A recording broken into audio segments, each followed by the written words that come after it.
মৰমৰ ছাত্ৰ-ছাত্ৰীসকল, আশা কৰিছোঁ তোমালোকে ভালে আছা আৰু ঘৰতে আছা।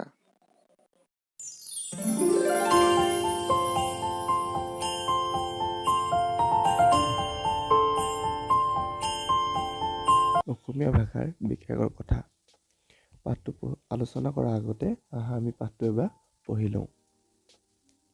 সন্ধিয়া সময়ত নয়নাহঁত খুৰাকৰ কাষতে বহিলহি। খুৰাকে সিহঁতৰ ইচ্ছাৰ কথা বুজিব পাৰি মিচিকিয়াই হাঁহি সুধিলে, তোমালোকে আজি কি শুনিবা কোৱাচোন?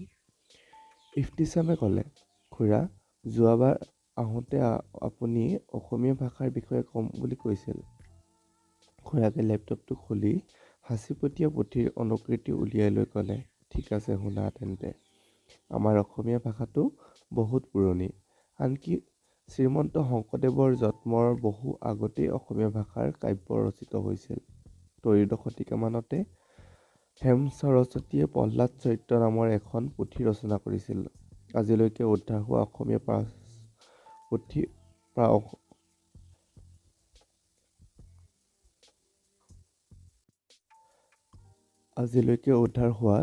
প্ৰাচীন অসমীয়া পুথিবিলাকৰ ভিতৰত এইখনেই আটাইতকৈ পুৰণি পুথি।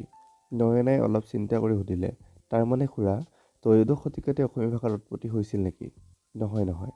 খুৰাকে হাঁহি ক'লে, এটা ভাষাৰ উৎপত্তি হৈ ভাষাটোৰ পূৰ্ণ ৰূপ পাবলৈ বহু যুগ লাগে। তাৰ পাছতহে সেই ভাষাত লিখিত সাহিত্যৰ সৃষ্টি হ'ব পাৰে। প্ৰথমে এই ভাষাত অলিখিত সাহিত্যৰ সৃষ্টি হয়। অলিখিত সাহিত্য মানে কি খুৰা? অলিখিত সাহিত্য মানে হ'ল যিবোৰ সাহিত্য আখৰেৰে লিখা নহয়, বৰং মানুহৰ মুখে মুখে প্ৰচলিত। সেইবাবে ইয়াক মৌখিক সাহিত্য বুলিও কোৱা হয়। আখৰ চিনি নোপোৱা মানুহে হয়তো অতি পুৰণি কালতে অসমীয়া ভাষাত এনে সাহিত্য চৰ্চা কৰিছিল। বুজিলানে? বুজিলোঁ খুৰা। এতিয়া শুনা, ভাষা পৰিৱৰ্তনশীল। অসমীয়া ভাষাও যুগে যুগে পৰিৱৰ্তিত হৈ আহি আছে। সপ্তম শতিকামানলৈকে পূব আৰু উত্তৰ পূব ভাৰতৰ প্ৰায় একে ভাষাৰ প্ৰচলন আছিল। তাৰ আগতে অসমত অৰ্থাৎ তেতিয়াৰ কামৰূপ ৰাজ্যৰ প্ৰচলিত ভাৰতীয় ভাষাটোৰ দুটা এটাকৈ স্থানীয় ৰূপ সোমাবলৈ লৈছিল। কাৰণ অতি পুৰণি কালৰে পৰা অসমৰ বিভিন্ন জনজাত গোষ্ঠীৰ নিগাজী বাসভূমি। সকলোৰে মাজত ভাষা, সংস্কৃতি আৰু ভাৱৰ আদান প্ৰদান হৈছিল। ফলত ইটো ভাষাৰ উপাদান সিটো ভাষাত স্বাভাৱিকতে সোমাইছিল। ভাষাৰ উপাদান মানে কি খুৰা? নয়নাই সুধিলে। খুৰাকে উত্তৰত দিলে, ধ্বনি, ৰূপ, শব্দ, বাক্য আদিয়ে হ'ল ভাষাৰ উপাদান। শুনা এতিয়া, অসমীয়া ভাষাটো মূলতে আৰ্যসকলে কোৱা ভাষাৰ বিকশিত ৰূপ যদিও স্থানীয় জাতি, জনজাতি, উপজাতি আদিৰ ভাষাৰ উপাদানেৰে সমৃদ্ধ হৈ আনুমানিক দশম শতিকামানত স্বকীয় ৰূপ লাভ কৰিবলৈ আৰম্ভ কৰিলে। খুৰাকৰ কথাখিনি শুনি নয়নাই বৰ ভাল লাগিল। তাই ইফতিছামৰ মুখলৈ চাই সুধিলে, বুজিলিনে এতিয়া? ইফতিয়ে তাইলৈ চাই হাঁহিলে। ৰবা, মোৰ কথা শেষ হোৱাই নাই। খুৰাকে ক'লে, কোৱা খুৰা। নয়নাই সঁহাৰি দিলে, শুনা, দশম শতিকাতে যে অসমীয়া ভাষাৰ আধুনিক ৰূপ লৈছিল এনে নহয়। মই আগতেই কৈছোঁ যে ভাষা পৰিৱৰ্তনশীল। প্ৰাক-শংকৰী যুগত অসমীয়া ভাষাৰ লগত বৰ্তমান অসমীয়া ভাষাৰ নিমিলে। প্ৰাক-শংকৰী যুগ বুলিলে কোনটো যুগ কোৱা হয় খুৰা? ইফতিছামে সুধিলে। শংকৰী যুগৰ আগৰ যুগটো হ'ল প্ৰাক-শংকৰী যুগ। প্ৰাক মানে আগৰ। মূল শব্দৰ আগত প্ৰাক ব্যৱহাৰ কৰি আগৰ কাল, স্তৰ আদিকে বুজোৱা হয়। অসমীয়া ভাষাটো ইংৰাজসকলৰ দিনত নতুন ৰূপ লাভ কৰিলে। শুনি আচৰিত হ'বা আৰু ভালো পাবা যে পূৰ্বতে অসমীয়া নামটো প্ৰচলন নাছিল। ইংৰাজৰ আমোলৰ সময়তেহে অসমীয়া শব্দটো বেছিকৈ ব্যৱহাৰ হ'বলৈ ধৰে। সেই সময়তে desk, bench, chocolate, table, pen, football, biscuit আদি অগণন ইংৰাজী শব্দ আমাৰ ভাষাত সোমাই পৰিল। এতিয়াও আৰু হয়তো ভৱিষ্যতেও অসমীয়া নামটোৱে আমাৰ চিৰচেনেহী ভাষা জননী পৰিচিত হৈ থাকিব। খুৰাকে অলপ চিন্তা কৰি ক'লে, লগতে জানি থোৱা যে অসমীয়া ভাষাৰ বিকাশৰ আলোচনাৰ ক্ষেত্ৰত বৈদিক যুগৰ সংস্কৃত অসমীয়া ভাষাৰ বিকাশৰ ক্ষেত্ৰত বৈদিক, সংস্কৃত, প্ৰাকৃত আৰু অপভ্ৰংশ ভাষাৰ স্তৰবোৰ বিষয়ে অধ্যয়ন কৰিব লাগে। ডাঙৰ হ'লে নিশ্চয় এই বিষয়ে ভালদৰে জানিব পাৰিবা। নয়ন আৰু ইফতিছামে খুৰাকৰ পৰা ভাষাৰ বিষয়ে কিছু কথা জানিব পাৰি আনন্দিত হ'ল। দুয়ো ভৱিষ্যতলৈ ভাষাৰ বিভিন্ন স্তৰ সম্পৰ্কে জানিবলৈ মনতে আশা পুহি ৰাখিলে। আমি পাঠটো পঢ়িলোঁ। এতিয়া অহা পাঠৰ বিষয়বস্তুখিনি আমি ঘৰুৱা ভাষাত আলোচনা কৰোঁ। আমি জানো আমাৰ অসমতে বহুত ভাষাৰ প্ৰচলন হৈ আছে।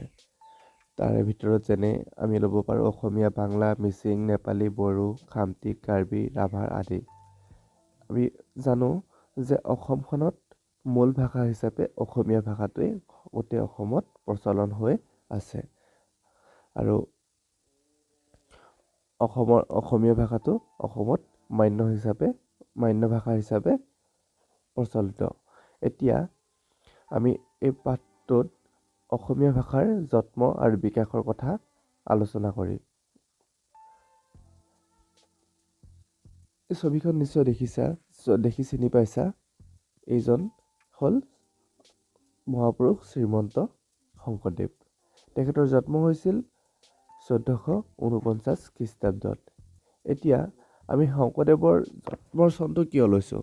আমি পাঠটো নিশ্চয় পঢ়োঁতে তোমালোকে মন কৰিছিলা যে শংকৰদেৱৰ জন্মৰ আগতেই অৰ্থাৎ 1449 খ্ৰীষ্টাব্দৰ আগতেই অসমত অসমীয়া ভাষাত কাব্য ৰচনা হৈছিল বুলি পাঠত উল্লেখ আছে। হয়, শংকৰদেৱৰ জন্মৰ আগতেই অৰ্থাৎ হেম সৰস্বতীয়ে প্ৰহ্লাদ চৰিত্ৰ ৰচনা কৰিছিল, যিটো শংকৰদেৱৰ জন্মৰ আগত।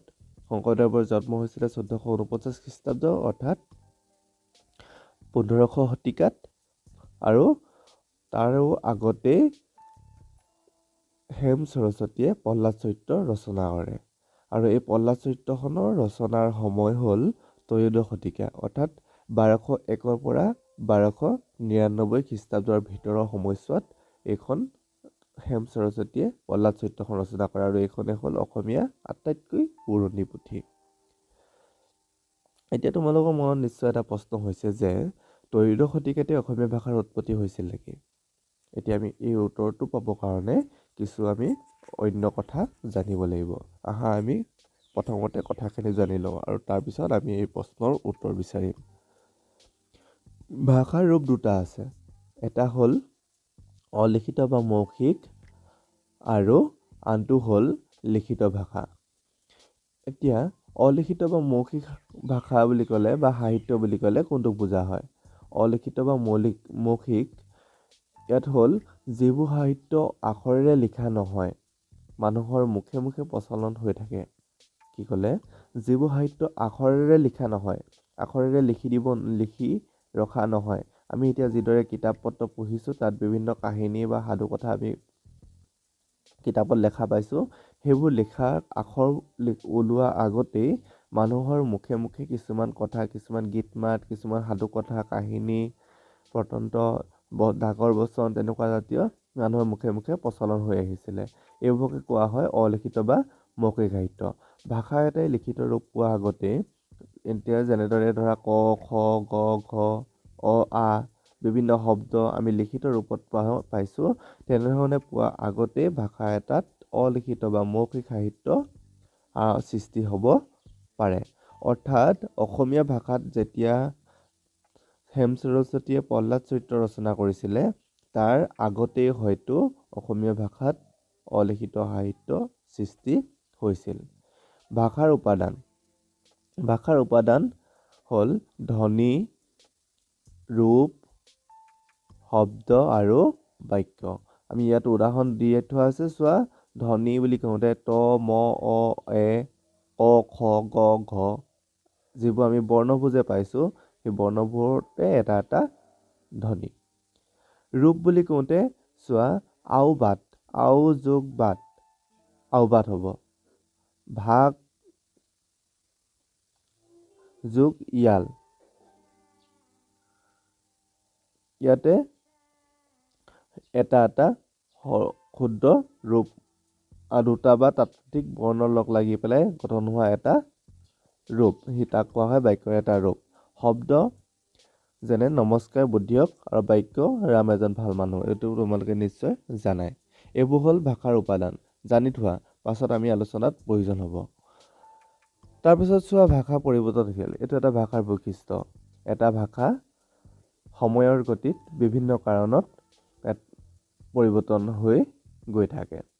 এতিয়া কেনেদৰে পৰিৱৰ্তন হয়? সময়ৰ গতিত দিন যিমানে পাৰ হৈ যাব ভাষা এটাৰ মাজলৈ সিমানে পৰিৱৰ্তন আহে। আৰু পৰিৱৰ্তন হোৱা কাৰণবোৰ কি? ভৌগোলিক কাৰণ, সাংস্কৃতিক, উপভাষাৰ প্ৰভাৱ আদি। এতিয়া সেই যে ভাষাৰ পৰিৱৰ্তনশীল, সেইবাবে কি হয়, এটা সময়ৰ ভাষাৰ লগত আন এটা সময়ৰ ভাষা নিমিলে। প্ৰাক শংকৰী যুগৰ অসমীয়া ভাষাৰ লগত বৰ্তমান অসমীয়া ভাষা নিমিলে। প্ৰাক শংকৰী বুলি কওঁতে শংকৰদেৱৰ আগৰ যিকোনো এটা যুগৰ লগত বা যিকোনো প্ৰাক শব্দটো ব্যৱহাৰ কৰি আমি তাৰ আগৰ সময়খিনিৰ কথা ক'ব পাৰোঁ। এতিয়া শংকৰী যুগ বুলি কওঁতে শংকৰদেৱৰ জন্মৰ বা পাছৰ সময়খিনি, শংকৰদেৱ থকালৈকে। এতিয়া তাৰ আগতে যিহেতু হেম সৰস্বতীয়ে ৰচনা কৰিছিলে প্ৰহ্লাদ চৰিত্ৰ, আৰু সেই হেম সৰস্বতী কাব্যখন হ'ব প্ৰাক শংকৰী যুগৰ কাব্য। এতিয়া সেই হেম সৰস্বতী প্ৰহ্লাদ চৰিত্ৰৰ লগত বৰ্তমান অসমীয়া ভাষাটো নিমিলে। অসমীয়া ভাষাৰ জন্ম আৰু উৎস। অসমীয়া ভাষাৰ জন্ম আৰু উৎস কেতিয়া জন্ম হৈছিলে আৰু উৎস কি, ক'ৰ পৰা সৃষ্টি হৈছিলে? চোৱা, অসমীয়া ভাষাটো সংস্কৃত মূলৰ ভাষা। ক'ৰ ভাষাৰ? অসমীয়া ভাষাটো সংস্কৃত মূলৰ। সংস্কৃতৰ পৰাই অসমীয়া ভাষাটোৰ সৃষ্টিপথ, অসমীয়া ভাষাৰ বৰ্তমান ৰূপলৈ ক্ৰমাৎ আহি আছে। কিন্তু মূলটো হৈছিলে সংস্কৃত ভাষা। আৰু প্ৰায় দশম শতিকামানত ই স্বকীয় ৰূপ পাবলৈ আৰম্ভ কৰিছে। এতিয়া অসমীয়া ভাষাটোৰ স্বকীয় ৰূপ পাবলৈ আৰম্ভ কৰিছিলে দশম শতিকাত, কিন্তু লিখিত সাহিত্য সৃষ্টি হৈছিল ত্ৰয়োদশ শতিকাত। মনত ৰাখিবা যে অসমীয়া ভাষাৰ স্বকীয় ৰূপ দশম শতিকাতে, মানে 1000 চন আমি যদি লওঁ, তেনেকৈ চালে 1000, তাতে অসমীয়া ভাষাৰ স্বকীয় ৰূপ লাভ কৰিছিলে 1000, কিন্তু লিখিত সাহিত্যৰ সৃষ্টি হৈছিলে ত্ৰয়োদশ শতিকাত। তাৰপিছত চোৱা, অসমীয়া ভাষাই ইংৰাজৰ দিনতহে নতুন ৰূপ পালে। অসমীয়া ভাষাই নতুন ৰূপ পালে কেতিয়া? ইংৰাজৰ দিনত। এটা ভাষা অসমীয়া সৃষ্টি হৈছিল প্ৰায় দশম শতিকাত, আৰু তাৰ মূল আছিল সংস্কৃত ভাষা। আৰু এই ভাষাটো অসমৰ বিভিন্ন জাতি জনগোষ্ঠীৰ প্ৰভাৱত, অসমত বিভিন্ন জাতি জনগোষ্ঠী আছে, যি বিভিন্ন ভাষা উপভাষা আছে, তাৰ প্ৰভাৱত এটা স্বকীয় ৰূপ পাবলৈ আৰম্ভ কৰিছিল প্ৰায় দশম শতিকামানত। আৰু এই ভাষাটোৱে অসমীয়া ভাষাই সংস্কৃত ভাষাৰ পৰা আহি ইংৰাজৰ দিনত নতুন ৰূপ পালে। নতুন ৰূপ পালে মানে চোৱা, ইংৰাজৰ দিনত অসমীয়াৰ আধুনিক গ্ৰন্থ বা পুথি ৰচনা হ'ব ধৰিলে, বিভিন্ন ধৰণৰ আলোচনী ওলালে। তোমালোকে ইয়াতে যিটো দেখি আছা অৰুণোদয়, সেইখন হ'ল অসমীয়াৰ প্ৰথম আলোচনী। তেনেকুৱা আলোচনী ইংৰাজৰ দিনতে অসমীয়া ভাষাত প্ৰকাশ হৈছিল। আৰু সেইবাবে অসমীয়া ভাষাই ইংৰাজৰ দিনত এক স্বকীয় ৰূপ পালে বা নতুন ৰূপ পালে বুলি ক'ব পৰা যায়। অসমীয়া ভাষাৰ বিকাশৰ অধ্যয়নৰ বাবে কিছুমান স্তৰ আছে। ভাষা বিকাশৰ অধ্যয়নৰ কিছুমান স্তৰ আছে। তাৰ স্তৰবোৰ যেনে বৈদিক সংস্কৃত, যিহেতু সংস্কৃত ভাষাৰ পৰা উৎপন্ন হৈছে, বৈদিক সংস্কৃত, তাৰপিছত সংস্কৃত, প্ৰাকৃত, অপভ্ৰংশ, এনেধৰণৰ কিছুমান স্তৰ মাজেৰে আহি অসমীয়া ভাষাটো বৰ্তমান ৰূপ পাইছে। আৰু আমি স্তৰসমূহ অধ্যয়ন কৰিব গ'লে আমি অসমীয়া ভাষাৰ বিকাশৰ সম্পৰ্কে আমি বহলকে জানিব পাৰিম। আৰু তোমালোকে ডাঙৰ হ'লে বা পিছত বিষয়বস্তুৰ গভীৰ অধ্যয়নৰ বাবে কিতাপ পত্ৰ পঢ়িলে জানিব পাৰিবা। আমি পাঠটোত অসমীয়া ভাষাৰ বিকাশৰ কথা, ইয়াতে অসমীয়া ভাষাটো কেনেদৰে উৎপত্তি হৈছিলে, আৰু অসমীয়া ভাষাৰ কি ভাষাৰ পৰা উৎপত্তি হৈছিলে, কিমান সময়ত স্বকীয় ৰূপ পাইছিলে, কিমান অসমীয়া ভাষাৰ প্ৰথম গ্ৰন্থ কি আছিলে, কাব্য কি আছিলে, শংকৰদেৱৰ জন্ম কেতিয়া হৈছিলে, আমি তেনেধৰণৰ কিছুমান কথা জানিব পাৰিলোঁ।